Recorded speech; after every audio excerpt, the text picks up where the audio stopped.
Bank उद्योग के सभी 9 अधिकारी कर्मचारी संगठनों ने संयुक्त मंच United forum of bank unions यानी कि यूएफबीयू के आह्वान पर सार्वजनिक, निजी, विदेशी और क्षेत्रीय और उसके साथ ही यहां पर जो ग्रामीण और सहकारी बैंक है उसके 8 लाख से अधिक संगठित बैंक कर्मी एक दिवसीय राष्ट्रव्यापी हड़ताल पर चले गए हैं। अपनी विभिन्न मांगों को लेकर यह हड़ताल की गई है। इस हड़ताल का एकमात्र प्रमुख मुद्दा 5 दिवसीय बैंक कार्य सप्ताह की मांग की गई है। बैंक कर्मियों ने यहां पर मांग करी है कि केंद्र सरकार एवं जो राज्य सरकारों के कार्यालयों के साथ साथ यहां पर जो वित्तीय क्षेत्र हैं उसके भी जो प्रमुख संस्थान जैसे कि यहां पर reserve bank, LIC, GIC, stock exchange, money market के साथ ही यहां पर फॉरेन एक्सचेंज पहले से ही यहां पर शनिवार रविवार बंद रहते हैं। कई सार्वजनिक उपकरणों और अधिकांश निजी संस्थानों में भी 5 दिवसीय कार्य सप्ताह लागू है। ऐसे में बैंकिंग क्षेत्र में भी यह व्यवस्था लागू की जाना चाहिए। इस मांगों को लेकर गांधी हॉल के समीप बैंक कर्मचारियों ने एक बड़ा प्रदर्शन किया।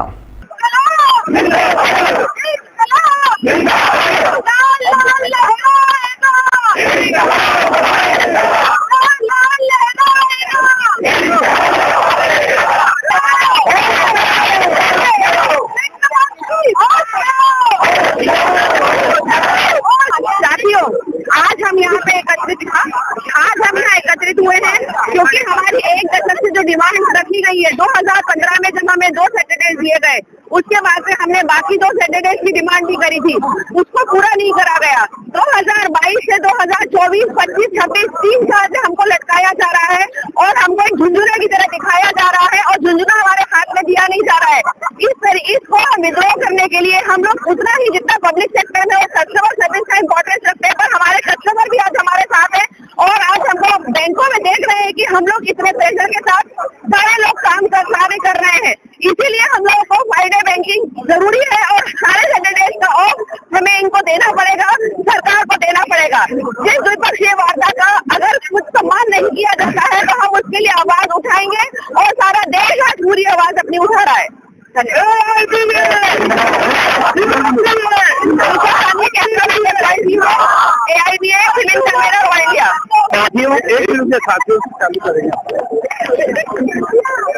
साथियों, एक लंबे समय से हम फाइनेंस बैंकिंग के लिए लड़ रहे हैं। समय समय पर गवर्नमेंट ने, DFS ने और सभी जगह से हमें ये आश्वासन दिया गया कि जल्दी हम इसे लागू कर देंगे। लास्ट टाइम जब हमारा द्विपक्षीय समझौता हुआ और उसमें रिटर्न में गवर्नमेंट ने उसको एक्सेप्ट किया कि हम बहुत जल्दी आपका फाइनेंस बैंकिंग लागू कर देंगे। उसके बाद हम कंटिन्यू गवर्नमेंट से निवेदन कर रहे हैं, आवेदन कर रहे हैं, अनुरोध कर रहे हैं और रिक्वेस्ट कर रहे हैं, लेकिन उसके बावजूद भी हर बार हमें झुंझुने की तरह जो फाइनेंस बैंकिंग लटकाया जा रहा है, टॉप लेवल पे है। DFS द्वारा हर बार ये आश्वासन दिया जाता है टॉप लेवल पे रिव्यू चल रहा है, अतिशीघ्र होने वाला है, लेकिन हमारी एक जिनाई मांग है जिसको भी सारी जनता मानती है, वो नहीं है।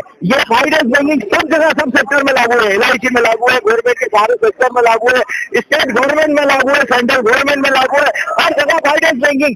जो भी गवर्नमेंट जहाँ भी डील करती सब जगह फाइनेंस बैंकिंग लागू है। आज जब ऐसा टेक्नोलॉजी का दिन आ गया है, जबकि गवर्नमेंट ऑफ इंडिया ये दावा करती है कि मैक्सिमम ट्रांजेक्शन ऑनलाइन होते हैं, ऐसी दशा में फाइनेंस बैंकिंग हमें न देना गवर्नमेंट सवाल हमारे प्रति नाइंसाफी है। और हम ये आह्वान करते हैं कि जब तक हम फाइनेंस बैंकिंग न ले लेंगे तब तक हम सतत कंटिन्यूस हम जो संघर्ष करते रहेंगे। हमारा संघर्ष जो गवर्नमेंट के खिलाफ है, हमने संघर्ष करते हुए हमेशा ध्यान रखा कि हमारी कस्टमर को, हमारी जनता को, हमारी आम जनता को इससे कोई प्रभाव न हो। इसीलिए हमने छोटे छोटे प्रोजेक्ट में एक दिन की स्ट्राइक करके और धीरे धीरे हमारे संघर्ष को आगे बढ़ाएंगे और अब हम लंबा संघर्ष करेंगे जब तक हम इस फाइनेंस बैंकिंग को अचीव नहीं कर लेते।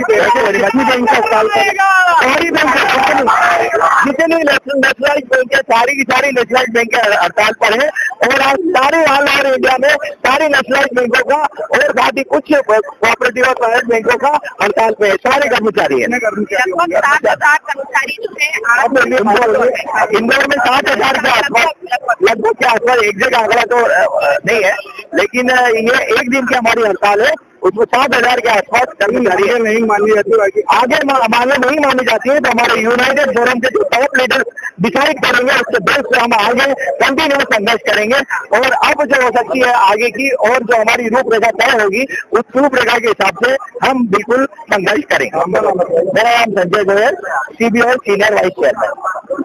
ताज़ा खबरों के लिए सब्सक्राइब करें JSR टाइम्स और साथ ही नोटिफिकेशन पाने के लिए बेल आइकन को दबाएं।